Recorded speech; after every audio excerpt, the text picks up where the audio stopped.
Hello everyone, welcome to one more video of C programming. In previous videos, we delved into multiple things like day one like introduction, we're going to learn features, syntax, and structures of C programming. Similarly, in the day two of C programming, हामीले elements discuss गर्यो in which header file, है, functions, data types, and format identifier जस्तो कुराहरूको briefly learningsहरू लियो.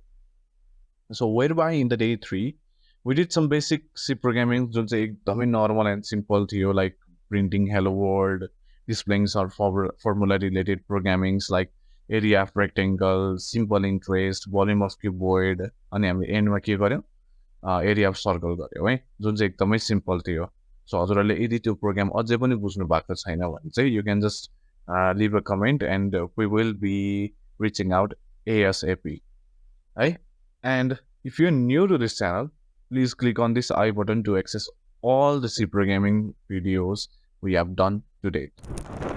Okay, moving forward, हामी आज day 4 of C programming मा छौँ र आज हामी control structure in C programming को बारेमा डिस्कस गर्छौँ है. तर before we start our day 4 of C programming, or let's say day 4 chapter, let's just overview to the course जुन हामीले क्लास 10 मा पढ्नुपर्छ. And same course plus two स्टुडेन्ट्सहरूलाई पनि त्यति नै इम्पोर्टेन्ट छ, बिकज क्लास 10 मा बेसिक कुराहरूको लर्निङ्सले नै प्लस टूको कोर्सलाई इजिली बुझ्न हेल्प गर्छ है. That's why it's necessary to learn for the students of class 12 as well, plus two स्टुडेन्ट्सहरूलाई पनि है. And don't worry plus two students, we will be bringing out C programmings for you too, it's not only for class 10 स्टुडेन्ट्सहरूलाई मात्र होइन है यो चाहिँ. Okay, day 4 मा हामीले control structure in C पढ्छौँ. That's why let's move to day 4, day 5 and more. So day 5 मा हामीले programs related to if-else statements सिक्छौँ, जसमा programs like checking whether a number is even or odd, हैन, अनि कुनै पनि नम्बर चाहिँ पोजिटिभ हो कि नेगेटिभ हो कि जेरो हो त्यो पनि चेक गर्छौँ है. कुनै पनि दुईटा या तीनटा नम्बर हालेर त्यो मध्ये ग्रेटेस्ट र स्मलेस्ट नम्बर कुन हो भन्ने पनि निकाल्छौँ. र कुनै पनि number yeah let's say variable is either exactly divisible by a number हो कि हैन, छ कि छैन है, त्यो पनि हामी डे 6 मा नै डे 5 मा नै सिक्छौँ है. Okay, then in day 6 we will be learning looping statement in C, जसमा हामी what is looping statement है, looping statementहरू के हुन् त्यो सबै कुराहरू हामी सिक्छौँ है. जस्तै for next loop भयो, while when loop भयो है, do loop while, or यस्तो कुराहरू चाहिँ हामी डे 6 मा सिक्छौँ. यिनीहरूको सिन्ट्याक्सेसहरू चाहिँ हामी डे 6 मा सिक्छौँ है. And in the and of day 6 है, एन्डमा चाहिँ हामी वाट इज नेस्टेड लुपिङ र वाइ नेस्टेड लुपिङ इज इम्पोर्टेन्ट र नेस्टेड लुपिङलाई कसरी एक्जिक्युट गर्न सकिन्छ त्यो कुराहरू पनि हामी बुझ्छौँ है त. So lastly on 7th day of C programming हामी प्रोग्राम्स रिलेटेड टु लुपिङ स्टेटमेन्ट्सहरू गर्छौँ, जसमा हामी बेसिक एन्ड नर्मल प्रोग्राम्सहरूबाट सुरु गर्छौँ है. लुपिङ स्टेटमेन्टको बेसिक र नर्मल प्रोग्राम्सहरूबाट, like first n natural number, displaying first n natural number, displaying first n odd numbers है, displaying first n even numbers गर्दै गर्दै गर्दै अलिकति कम्प्लेक्स, त्योभन्दा अलिकति कम्प्लेक्स खाले प्रोग्राम्सहरू पनि हामी सिक्छौँ र गर्छौँ पनि है. सो यसरी चाहिँ we will break down our class 10 को C programming course in 7 different videos. Okay, so आज हामीले डिस्कस गर्ने टपिक्सहरू is all related to control structure in C. So हामीले कन्ट्रोल स्ट्रक्चर इन सी भित्र चाहिँ के कुराहरू पढ्नुपर्छ र मिनिङ अफ कन्ट्रोल स्ट्रक्चर के हो त्यो कुराहरू आज हामीले पढ्छौँ है. ओके, नम्बर 1 मा त हामीले के पढ्छ भने वाट इज कन्ट्रोल स्ट्रक्चर. सीमा कन्ट्रोल स्ट्रक्चरको काम के हो, अनि कन्ट्रोल स्ट्रक्चरको टाइप्सहरू के हुन्. We all know that control स्ट्रक्चरको डिफ्रेन्ट टाइप्सहरू छ. त्यो डिफ्रेन्ट टाइप्सहरूमध्ये we will be reading only one part, number 2, that is conditional branching statement. So conditional branching statement भनेको के हो है, and why is it necessary in C programming. Let's say programming गर्दा किन कन्डिसनल ब्रान्चिङ स्टेटमेन्ट चाहिँ चाहिन्छ हामीले हो, या भनौँ न कन्डिसनल ब्रान्चिङ स्टेटमेन्टले हामीलाई कस्तो खाले इजिनेस दिन्छ while doing programs. Okay, conditional branching statement is furthermore divided into 4 or 5 major parts, but out of that हामी जम्मा 3टा मात्र पढ्छौँ, because we are completely oriented to class 10 students right now in this phase. अनि पछि अब अरू क्लासेसहरूमा या अरू भिडियोजहरूमा चाहिँ we will be delving into complex कुराहरू या त बाँकीको कुनै पार्ट्सहरूमा पनि हामी डिस्कस गर्ने नै छौँ है, रिमेनिङ कुराहरूलाई चाहिँ. ओके, नम्बर 3 मा हामी पढ्छौँ if else statement. So if else statement के हो सीमा. इफ एल्स स्टेटमेन्टलाई हामीले कसरी युज गर्न सक्छौँ प्रोग्राममा इफ एल्स स्टेटमेन्टलाई एक्जिक्युट कसरी गर्छौँ र why should we execute if else statement त्यो कुराहरू हामी नम्बर 3 मा सिक्छौँ and number 4 if else if statement भनेको के हो है इफ एल्स इफ स्टेटमेन्ट भनेको के हो सीमा अनि त्यसलाई कसरी एक्जिक्युट गर्छौँ किन एक्जिक्युट गर्छौँ र कस्तो कस्तो प्रोग्राममा चाहिँ हामीले इफ एल्स इफ स्टेटमेन्ट्सहरूलाई चाहिँ युज गर्नुपर्छ सो यति कुराहरू चाहिँ हामी आजको क्लासमा पढ्छौँ है okay so this was the overview of today's topic आज हामीले के पढ्ने हो भनेर चाहिँ हामीले भर्खरै ओभरभ्यू गऱ्यौँ है and with all those statements त्योलाई हामीले झन् मजाले बुझ्नको लागि चाहिँ we will be delving into flow chart as well हरेक स्टेटमेन्टको चाहिँ हरेक फ्लो चार्टमा हामी जान्छौँ नि so that it will be easier for us to learn more quickly and easily, right? And now, without any delay, let's dive into the meaning of control structure. Now, let's run what is control structure and why are we using control structure in C, right?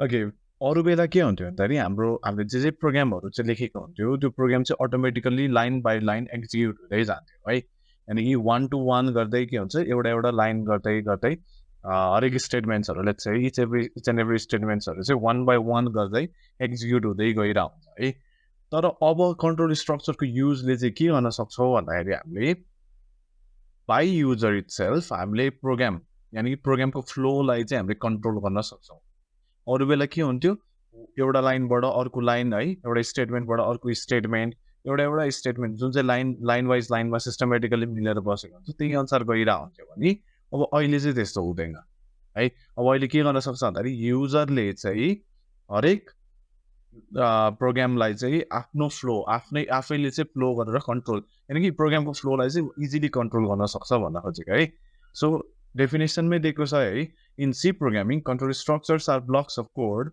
That determine the flow of execution in a program these structures control the decision making process looping and branching of the code यानि कि जति पनि प्रोग्रामको कोड्सहरू हुन्छ त्यो चाहिँ कसले control गर्छ अब युजरहरूले कन्ट्रोल गर्न जान्छ है यानि कि युजरले जस्तो जुन अनुसार चाहिँ त्यो प्रोग्रामलाई फ्लो गराउन खोज्छ त्यही अनुसार चाहिँ प्रोग्राम फ्लो हुन्छ that is why control structure चाहिँ युज गर्छौँ है हामीले सी प्रोग्रामिङमा या अरू कुनै पनि प्रोग्रामिङ ल्याङ्ग्वेजहरूमा चाहिँ सो द्याट युजरले नै प्रोग्रामलाई फ्लो गराउन कन्ट्रोल गर्न चाहिँ सकोस् है प्रोग्रामको फ्लो डिसाइड आफै गर्न सकोस् okay further more control structure is divided into 3 different parts, right? 3 different statements was divided by control structure, right?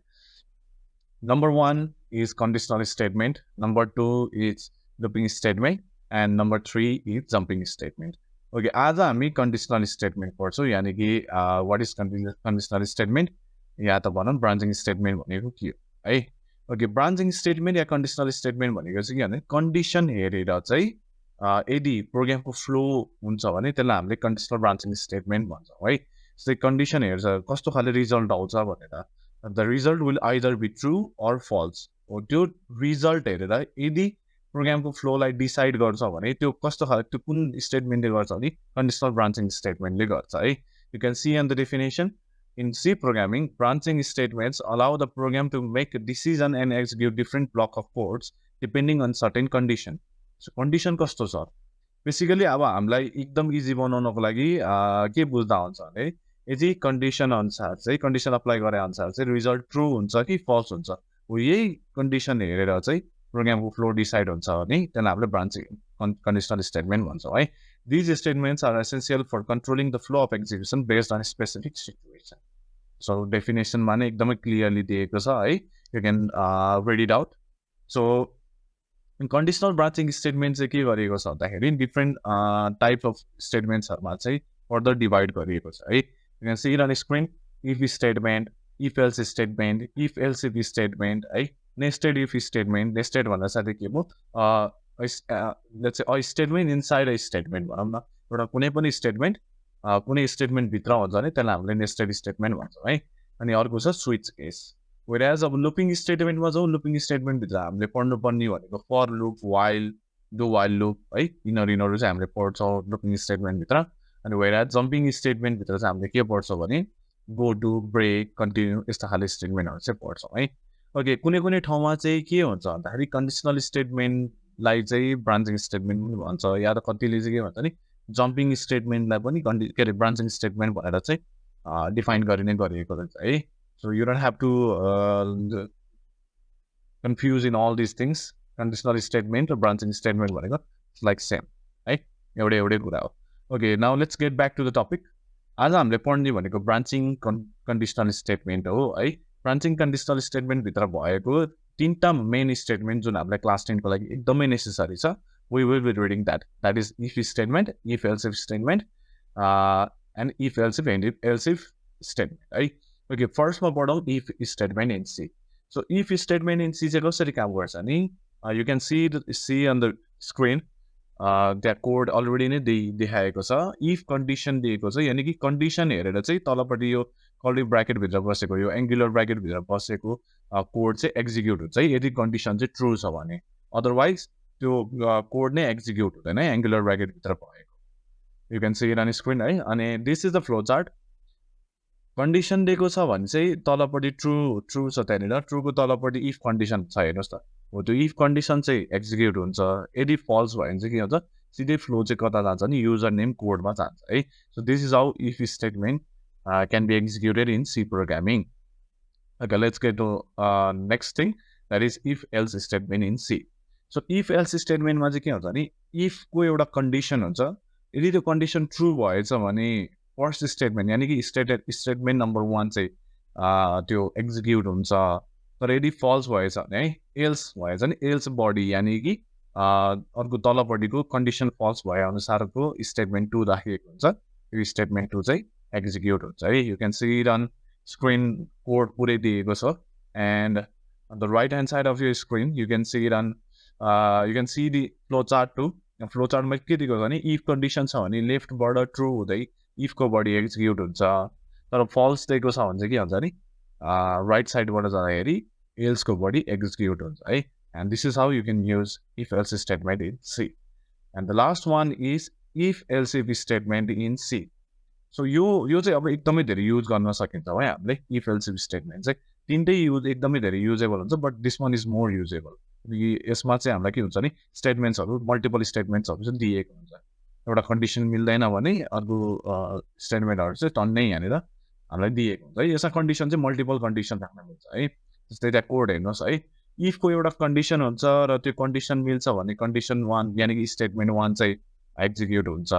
अब एलसिफमा जानु, एलसिफमा चाहिँ कन्डिसन 2 हुन्छ है, यानि कि सेकेन्ड कन्डिसन हुन्छ र त्यो कन्डिसन ट्रु हुन्छ भने सेकेन्ड स्टेटमेन्ट पनि एक्जिक्युट हुन्छ. तर दुइटै माथिको कन्डिसन 1 पनि कन्डिसन 2 पनि है ट्रु हुँदैन भने चाहिँ एन्डमा के हुन्छ, एल्सको बडीमा आउँछ. यानि कि एल्सको बडीमा भने कन्डिसन 3 हो, त्यही नै ट्रु हुन्छ है, माथिको चाहिँ फल्स हुन्छ भने मात्र. सो फ्लो चार्ट पनि हेर्नुहोस्. फ्लो चार्टमा के दिएको छ नि, कन्डिसन 1 यस, यानि कि यो यस भन्नाले ट्रु भएछ भने स्टेटमेन्ट 1 एक्जिक्युट हुन्छ.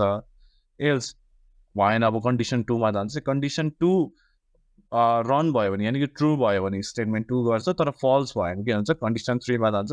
अनि कन्डिसन 3 मा गएर के हुन्छ, स्टेटमेन्ट 3 रन हुन्छ, जुन चाहिँ एल्स बडीभित्र पर्छ है. Okay, so these are the things that we need to learn in class 10. यो एकदमै सजिलो छ है. यो सबै स्टेटमेन्ट्सहरू, यिनीहरूको सबै सिन्ट्याक्सहरू पनि हजुरहरूलाई अलरेडी देखाएको छ. And if you have still confusion, हजुरहरूले एकचोटि फेरि रिवाइन्ड गर्नुहोस् अनि एकचोटि फेरि हेर्नुहोस् है त. Thank you very much for watching our video till the and.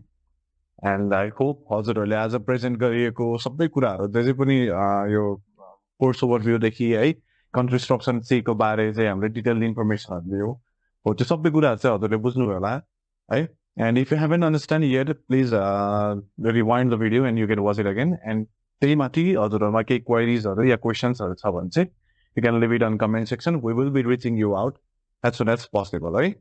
And stay tuned for the remaining videos because हामीले day 5, day 6 र day 7 को लागि already overview गरेकै छौं है. And those videos will be coming soon. And stay tuned for those things too. And thank you very much once again for watching video till the end. This is Sushan and you're watching Mayukh. Hare Krishna.